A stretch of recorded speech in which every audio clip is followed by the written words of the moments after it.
me just for a second entertain the idea that the overconsumption that is kind of fed to us, especially in the United States, of pregnancy products, baby products, all they actually do is keep us in a cycle of a stressed, cluttered home and the belief system that we have to buy 30 products in order to be a good mom. I am sharing all the things I will not be buying this time around. I am pregnant with my second, and I'm sharing some registry regrets, things that I bought or accumulated the first time around that I deeply regret. Yes, even the ever advertised popular baby essentials. If you're new here, I am Jess, and I am passionate about helping women simplify their life and create space for what truly matters to them. Let's hop into it. We're gonna start with some maternity quote essentials that I will not be buying and go into the ever popular baby items. Number one, belly butter.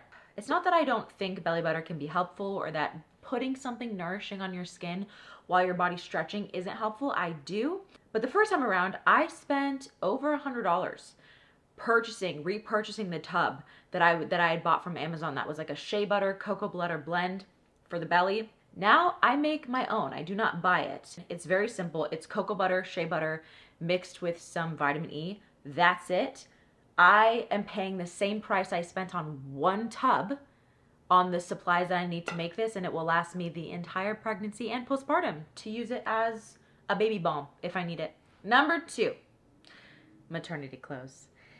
This may not come as a surprise to you if you've watched any of my 10-item wardrobe videos. I am a minimalist wardrobe gal. The clothes that I'm wearing now in the season of my life where I am birthing and nursing babies has to be flowy. It has to be forgiving. It has to be where my body can ebb and flow. I just stick with flowy dresses. I stick with loose fitting clothing, which is what I like to wear anyway. I have one pair of maternity leggings that I have when I'm pregnant in the winter, and that's literally it. Number three, I will not be buying and do not buy traditional prenatals. This is for various reasons. I am very passionate about nourishing yourself in pregnancy and postpartum.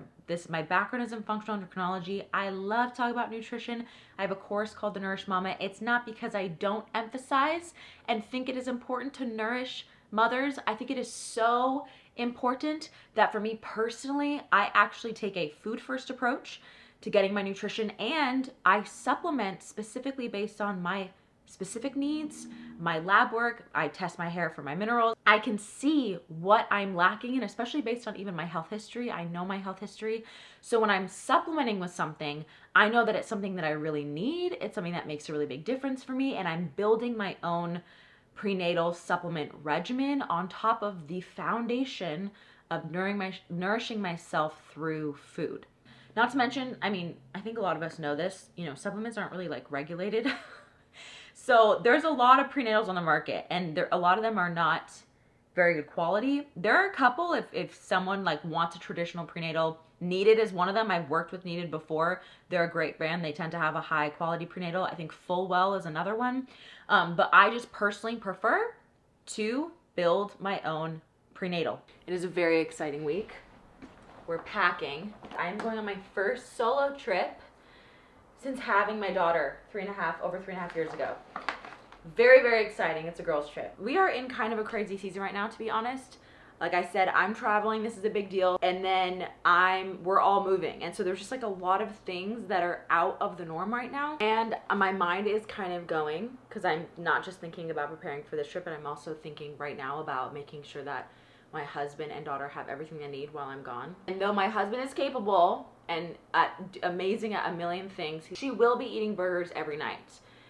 Except for I'm prepared. And I actually discovered this company. They're so cool. They're called Little Spoon. They're actually sponsoring this video. They make convenient style foods, like ready-made plates, snacks, foods for kids that have completely altered the standards for kids' food. I got meals for my daughter, so I know that she won't just be eating burgers. I got her pasta bolognese with durum wheat pasta, grass-fed beef, tomato sauce with no seed oils, no preservatives in this. I know that she is having nourishing meals, especially when I'm gone, or snacks, especially when we're gonna be flying and traveling out of state and moving. One of my favorite products from them that my daughter loves are their yogos. It's literally just organic whole milk Greek yogurt, organic fruits and vegetables, probiotics, That's it. There's no gums, there's no additives, there's no preservatives, there's no seed oils in them. They are the first and only kid and baby food company in the US to set strict limits on over 500 contaminants and ingredients that they will not allow in their food. In this season, having something that is convenient, having something that is nourishing, and something that I trust to give her, it is a huge blessing to me in this season. Little Spoon is actually offering 30% to you guys, my viewers, off of your first order. Just use code Jessica Rothley 30 at checkout and you'll get 30% off your first purchase. Check them out. They're really cool, especially if you're like me, especially if you're in a season of transition and there's a lot up in the air. Thank you, Little Spoon, for sponsoring today's video. Number 4, anything that is like a baby tracker app or what to expect when you're expecting app or book, anything like that. Personally, I had that with my first. I did the app, the what to expect when you're expecting app, and it told me every week what the size the baby was, and then there was a whole list of possible symptoms that I would be experiencing. Now here's the thing, if my body is gonna have a symptom, I can deal with that when it comes up. I don't need the extra stress of the download of all of the possible things that I could be feeling. It just makes me look for problems and makes me stressed out. Now let's get into the baby products and the ones for after you have the baby, because this is where the marketing really goes crazy here, especially if you're feeling like knows you're pregnant or postpartum. You're gonna get ads left and right for this stuff. So number 5, the Haakaa. People might get mad at me for this one. For me personally, I bought it with my first because it was like, everyone said you gotta have a Haakaa. It's that silicone pump thing. As someone who had an oversupply and who had a lot of engorgement in the beginning, it made my engorgement significantly worse. And I did not realize that it was doing this until I met with my lactation consultant a couple weeks postpartum, and she said, oh, you are not someone that should be using a Haakaa. Like, that is not gonna be beneficial to you. I stopped using it and I actually noticed my engorgement getting significantly better. Number 6, an electronic pump. Obviously, if you're someone that's gonna have to be pumping a lot or you're like exclusively pumping, you're gonna want an electronic pump. This was another thing that I thought I had to have. I have to have it around. You have to do it. Went through the process of going through my insurance to get it. Sometimes they're covered, sometimes they're not. They can be expensive. I stayed at home. I didn't go back to work where I didn't need to like pump for long periods of time. And I breastfed on demand with my daughter, and she didn't really take bottles. And when I say she didn't really, I mean she didn't take bottles. But the few times I tried, I actually used a manual pump that my lactation consultant told me would be a little bit better because it would mimic, like you could mimic the suckling patterns, and it was like $15. And for my purposes, that worked way better, like way better for if you want to just pump every now and then for some bottles. It was also more effective. Like, I could get way more milk than when I was doing the electronic pump, which is really interesting. So to me, having the massive electronic pump, it just sat there, took up space, and eventually I just donated it to another mom. Number 7, a bassinet. Any kind of bassinet. Whether you want to do the co-sleeping thing or you want the baby to sleep separate from you, the baby can sleep in a crib. A newborn can sleep in a crib. They can sleep in a crib.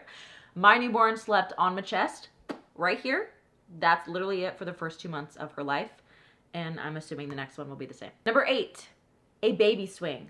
This was another thing. I inherited so many products. I bought some with my first, but I was also very, like, anytime anyone had any hand-me-downs, anytime anyone offered anything, I was like, yes, yes. My mindset was, why not just have a ton of stuff just in case? And so I accumulated so many things. I got my friend's baby swing. Someone gave me an old bassinet. I had all of this stuff, and you guys, I'm not joking. I used maybe 10% of it and ended up having to manage it and eventually declutter it and pass it on to other moms in the end. So my daughter had, well, we were told that she had a tongue and a lip tie when she was a newborn. And over that long process of dealing with that, I learned a ton about fascia and posture and supporting babies' open posture so they can breastfeed and releasing tension. And so much of that comes down to helping baby to remain in an open posture. And a lot of containers, ironically, that are marketed to moms as must-have items, everything, so many different containers, they tend to keep baby in a collapsed position, kind of in a closed chest, chin to the chest like this, like a C. And I understand that some containers are necessary for life, like a car seat. My baby's gonna be in a car seat. But I realized just how important it was for me as a mom to try to keep my babies out of containers as much as possible. And so things like the baby swings, things like the holders that you would put them in to kind of bounce them, anything like that, I really prefer them on the floor, baby wearing them, or holding them. Number 9, burp cloths. The baby blanket does just fine as like a multi-use cloth. I don't need to have separate cloths for the burps. And number on that note, baby blankets. That's something that simply I'm not buying this time, because I have a collection of organic cotton baby blankets that I kept, that I will use. This baby, I use it for everything. When we go to the park and I want to lay something down, to clean up a mess, if they spit up, literally anything. I always just have a baby blanket in the diaper bag or around me in the diaper caddy. They are multi-use tools and I use them. Number 11, a changing table. This was something that I literally bought, or I put it on my registry. You guys, I never used it. I literally not once. I ended up giving it to another mom. This is what we do instead of having a changing table. I got these 2 little caddies. I got these off Amazon, they're baskets. And I had one for upstairs and one for downstairs. And they had these little compartments. And I had a travel, like these are like the travel diaper changing pads. I put the diapers in here, the wipes, the changing pads, and if you want like a balm, anything that you need. And in postpartum, I would put like my postpartum tinctures, anything that I really wanted close to me. And it was just portable. And so instead of having to get up and go to a specific location to change the baby, we had one of these upstairs, one of these downstairs. It was so much more convenient. I'd change that baby anywhere. I'd put him on the floor. I'd change him on the bed. I'd change him on the couch. Number 12, fancy baby clothes, or just honestly, excessive baby clothes in general. I basically operate on a capsule wardrobe system, and so does my kid. She has, since she was born, we basically have like a capsule wardrobe for each kind of section of sizes. And they're all, especially when they're really little, like especially for the first 6 months, super cozy, cotton. I don't have fancy baby outfits, and I don't like to have a lot of clothes or a lot of options. It's way easier for me to just have a minimal anything. And so I'm actually not even, I haven't bought any clothes for this baby. None. And I won't be buying clothes for this baby. We don't know the gender of the baby. We're going to be surprised. Very exciting. But all the newborn stuff I have is pretty much gender neutral. Even if it's not, who cares? If it's going to be hot, the baby's going to be naked. If it's cold, I'll put something on them, wrap them against my chest. I'm super low maintenance when it comes to clothes. Number 13, baby shoes, or those scratch, like anti-scratch mittens, or even a lot of baby socks. Besides the fact that baby socks literally just disappear in the washing machine, like, I don't know how people keep track of them. Unless it's really cold, like unless it's cold and they need something to cover their feet, I really prefer to have babies' hands and feet bare, because it's a huge way that they process the world. And I learned in our body work journey with my first, like I said, she had some tension stuff, how important it is for them to be able to feel with their feet things as they're kicking, when they're doing tummy time and they're doing that thing where they're like kicking with their feet and they're touching with their hands. That's actually really important for their development. Number 14, any baby bath products like baby shampoos, baby soaps, and on that note, any baby like skincare products, so like baby lotions, things like that. I bathe my babies very littly, very rarely. They have like, they literally have perfect skin. Their skin barrier comes out and it's perfect. I do not want any soaps messing with that skin barrier. And so when I do bathe them, it's with clean filtered water. And then honestly, breast milk. I put breast milk on the baby. If there's any like skin stuff, the cut, anything like that, breast milk, I just pop it out and breast milk, baby. If I really needed to, I could use my belly butter as an all-purpose balm. Number 16, a diaper genie. Another thing that was a hand-me-down that I literally never used. It felt excessive to me. We just threw them away in our trash. I don't know if that's like weird for some people. We just did it. Number 17, pacifiers. My daughter is she's 3.5. She never had a pacifier and she was totally fine. I put them on a registry, and I put the like fancy cute ones. For some reason in my mind, I just was like, well, I have to have passies. Like I have to have them around, obviously. It's not a necessity. And for some reason in my brain, that didn't compute, because all I saw were babies given passies and etc. But my baby was fine.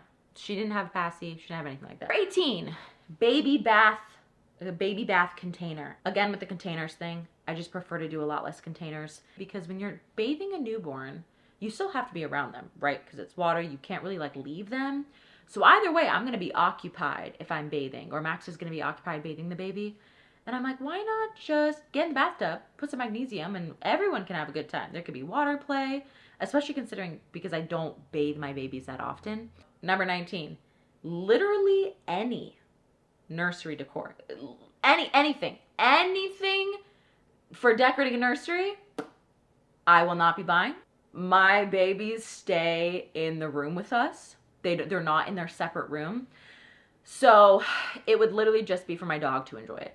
And last but not least, baby toys. Babies are amazing because literally everything is new to them. Taking them outside is the best toy in the world because there's so much to look at. Older siblings are constant entertainment for them. Cooking utensils, your hand, the blanket they're on. Literally everything can entertain them, to be completely honest. And I get that sometimes it's nice when you're like traveling to have something attached to the car, totally. But I'm personally not buying any baby toys this time. I really believe that the most important thing that the baby's ever gonna have is gonna be you, mom. Like your skin, your smell, your voice, your heartbeat, your touch, your arms, your milk. It's gonna be you. It's gonna be you. Sometimes buying products that can bless you and can really help you in a season are awesome, but don't let marketing make you think that you don't have what it takes to be a good and present mom. If you have a product that you were told was essential that ended up not being essential at all to you, let me know in the comments below. Thank you for being here, and I will see you in the next video.